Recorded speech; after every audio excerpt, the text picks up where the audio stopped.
জানো বন্ধুরা, আজকে আমাদের ফুলটুসি হেভি রেগে গেছে। ফুলটুসি বলতে কে বলো তো? ফুলটুসি বলতে আমি আমার মেয়েকে বুঝিয়েছি। ওর স্কুলের ফটোটা নিয়ে এসছো, বাবা বাঁধাতে দিয়েছিল অনেক দিন আগে। তো সেই ফটোটা নিয়ে আসাতে বলছি কি, দেয় আমি ওটাকে খুলি, একটা কাগজে মোড়ানো ছিল। ও বললো যে না ও খুলবে, আমি বলছি না আমি খুলি। আমি কাগজটা থেকে ফটোটা খুলে বের করাতে সে রেগে অফ করে বসে আছে। কি করি বলো?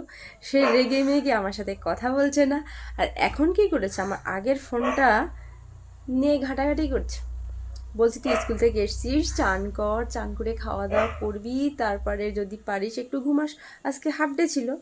তো দেখো তুমি, মানে কি বলবো, সরি, দেখো তোমরা সে কি করছে।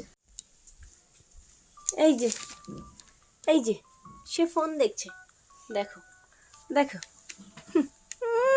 তোর রাগের ভাই মাখা থামাক আমি খাই না। তুই রাগ করে বসে থাক, লেপ কাঁথা মুড়ি দিয়ে থাক, সেটা আমার দেখার বিষয় না। ফটোটা হলো এইটা, এই কাগজের মধ্যে মোড়ানো ছিল, সেটা আমি খুলেছি। এই সুতোটাও খুলতে পারবে না, যে কারণে আমি কিন্তু ফটোটাকে খুললাম। ওমা, তাতে সে রেগে গেছে। ওই যে বসে বসে ফোন দেখছে। দেখ ভাই, তুই ফোন দেখ, আর তাতে আমার কি? তো দেখলে, সে রেগে ওখানে বসে ফোন দেখছে। কি হবে?